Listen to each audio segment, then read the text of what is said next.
কোথা হইতে আসিয়াছ? আমি হাসবো না, আপনারা হাসলে হাসেন, আমি হাসবো না। কি বলবো রে দাদা, কি বলবো আপনাদেরকে, আমি আমার ভাষায় হারিয়ে ফেলছি। আপনারা কোথা থেকে এসেছেন এটা পরিচয় দেন কমেন্ট বক্সে। এনার নাম কি? আল্লামা অনন্ত জলিল সাহেব? তওবা তওবা আস্তাগফিরুল্লাহ। আপনারা কমেন্ট করে জানান, নাকি ডক্টর অমুক তমুক ভক্তচক্রের ক্ষেত্রে দিতে হবে, নাকি খতিব সাহেব অনন্ত জলিল সাহেব অমুক মসজিদের অমুক? ভাই টাইটেল তো থাকতে হবে, নাহলে তো প্রধান অতিথির বক্তা হিসাবে মানুষ খাবে না।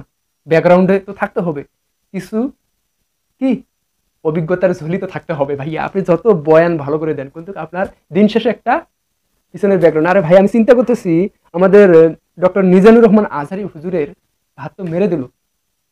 হা হা, মাথা কাজ করতেছে না। একটা মানুষ কত ভাবে চেষ্টা করে সফল হওয়া যায়। আপনারা যারা ব্যর্থ হন, যারা প্রথমে একটা সামান্য একটা মেয়ের কাছে ধোকা খেয়ে ব্যর্থ হয়ে যান, চেকা খেয়ে বেকা হয়ে পড়ে থাকেন, তাদের উদ্দেশ্যে বলবো, এবং প্রতিটা কাজের সফলতা কিভাবে আসে সেটা অনন্ত জলিলকে দেখুন। আমরা এদিকে অ্যাটেনশন দেই। হ্যাঁ, অ্যাটেনশন প্লিজ। এদিকে দেখেন, ওদিকে ওদিকে তাকাতাকি করলে মনোযোগ নষ্ট হয়ে যাবে। বক্তার কথা আপনাদের কান খুলে শুনতে হবে এবং কান খাড়া করে শুনতে হবে। মুরব্বি পেচ্ছাপ করতে যাওয়া যাবে না। আপনি জাস্ট ভিডিও ক্লিক করছেন, সম্পূর্ণ ভিডিওটা দেখবেন, কোনো দিকে হেডফোন খুলেও দেখবেন না। দেখেন প্রধান বক্তা কি বলছে। অ্যাটেনশন প্লিজ, এদিকে তাকান। কথাগুলো হবে ইম্পর্টেন্ট কথা। দেখেন ভাই, আমাদের যারা ব্যর্থ হন, এই মানুষটা কত ভাবে নিজেকে তৈরি করছে এবং বারবার ফিরে আসছে আপনাদের মাঝে। দিন শেষে সফলতা কোন দিক দিয়ে পাইছে? পিছন দিক দিয়ে, মানে গার্মেন্টস ফ্যাক্টরি দিয়ে শিল্পপতি অনন্ত জলিল সাহেব হয়ে গেছে।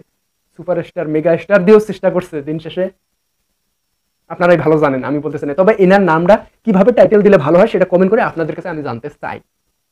অনন্ত জলিল, আল্লামা অনন্ত জলিল, আস্তাগফিরুল্লাহ। আবার বড় মসজিদের খতিব অনন্ত জলিল, অথবা যেই মনে হয় আপনাদের, সেটা অবশ্যই কমেন্ট করে জানাবেন। আর আমি তো খুব চিন্তায় আছি, সামনে কি আমাদের ডক্টর মিজানুর রহমান আজহারি ভাত মেরে দিচ্ছে? আমি তো মাথা কাজ করতে না ভাই। এরে ভাই, মানুষটার ধৈর্য বলতে হয়। এটি কোনো ভাবা যায় বাংলাদেশে এগুলোই সম্ভব?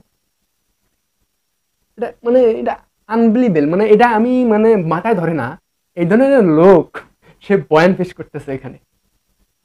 আরে ভাই, আপনি দিনটাই কাটেন ছাগলামো পাগলাম করে, কি আবুল তাবুল কথাবার্তা বলেন, কি ছবি করেন, এসব করে আবার ওই জায়গায় যা প্রধান অতিথির বক্তা হিসেবে আপনি বক্তব্য দেন না ভাই। এটাই বলে মনে হয় শেষ জামানা, এটাই মনে হয় কলিকাল, এটাই যাই বলেন না কেন কিয়ামতের আলামত। এগুলো এটাই বাস্তব, আপনাদেরকে মানতেই হবে, কেননা কিয়ামতের আলামত তো আমরা দেখতে পাচ্ছি। এটা কি সম্ভব আদৌ? যাই হোক, সেটা বড় কথা না, আমরা ওদিকে যাবো না। ডক্টর মিজানুর রহমান আজহারির টাইটেলে আপনারা দেখছেন।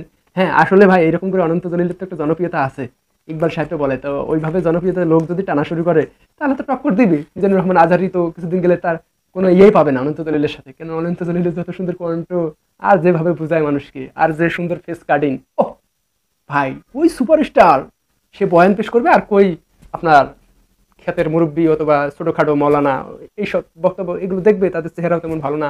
আর যদি অনন্ত জলিলের মতন মেগাস্টার আমাদের সেই বক্তা হিসাবে প্রেজেন্ট স্টেজে ওঠে, অথবা অমুক তমুক জায়গায় যদি এরকম করে বয়ান করে বেড়ায়, তাহলে তো লোক তো এখানে ভাঙবে ভাই। কি লোক যাবে না? আর বর্তমান তো সিচুয়েশনে ওইভাবে মানুষকে মূল্যায়ন করে, যার জনসভায় যত লোক হবে এবং আনাগোনা হবে লোকের, তাকে ওইভাবে পপুলারিটি এবং কি ওইভাবে তাকে সম্মান করা হয়। বর্তমান সিচুয়েশনে এটাই। আপনার যতই মেধা থাক, আপনার যত ভালো আপনি স্টুডেন্ট হন বা ভালো মানুষ হন, সেটা বড় কথা, কিন্তু আপনার কথায় কয়জন দাঁড়াচ্ছে সেটা হলো বড় কথা। যাই হোক, আমরা চাই আপনারা যারা অনন্ত জলিল সাহেবের ওয়াজ শুনলেন, সবার কাছে একটা রিকোয়েস্ট থাকবে, আপনারা শুধু নামটা তার টাইটেলে বানাই দেন। কেননা আমি দেখলাম ব্যাপক ভাইরাল হয়ে গেছে এই অনন্ত জলিল সাহেব, পুরো ভাইরাল সোশ্যাল মিডিয়ায় বক্তব্য দিতে। আমি তো পুরো হয়ে গেছি, আপনাদের মতো আমি অবাক হয়েছি। এটা কেমনে কি না কেসা মাস্তা হা। আচ্ছা ভাই, তো সেটা বড় কথা না। কথা হলো আমরা যে টমপুরুষ খ্যাত যে আমাদের মেগাস্টার অনন্ত জলিল সাহেব এবং বর্ষা, আমাদের দীপিকা পারুল বর্ষা, সেই ম্যাডামকে নিয়ে দু একটা কথাবার্তা হবে। এনারা কিন্তু আপনারা জানেন ধামাকা একটা সুপার ডুপার আমাদের বাংলাদেশের জনপ্রিয় একজন মুখ, দুইজনই জুটি একটা। তো এই জুটি আপনারা জানেন নিয়মিত সিনেমা নিয়ে আসে, এবারও নিয়ে আসবে সামনে ঈদে।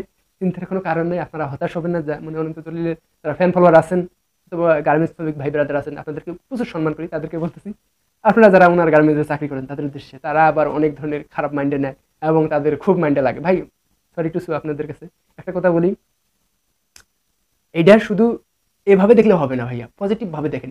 এই মানুষটা এখন কোন লেভেলে দাঁড়াইছে, উনি কিন্তু চেষ্টা করছে, দিন শেষে উনি চেষ্টা করে এই জায়গায় আসছে।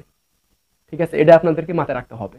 আসলে মানুষের পরিশ্রম, চেষ্টা, এগুলো দিয়ে মানুষ ফিরে দাঁড়ায়, ঘুরে দাঁড়ায়, এটাই বাস্তব। তো আপনারা ট্রাই করুন, আপনারা ওই মনে করেন এনাকে কপি করবেন, ওনাকে কপি করবেন, কপি না করে ট্রাই করুন, অনেকভাবে ট্রাই করুন, সেটা টিকটকে হোক, ফেসবুকে হোক, আর ইউটিউবে হোক, আর ইনস্টাগ্রামে হোক, যেখানেই চান্স পান ওইখানেই ট্রাই করুন, একবার না একবার আপনার সফলতা আসবেই, কেউ আটকাতে পারবে না, এটাই বাস্তব।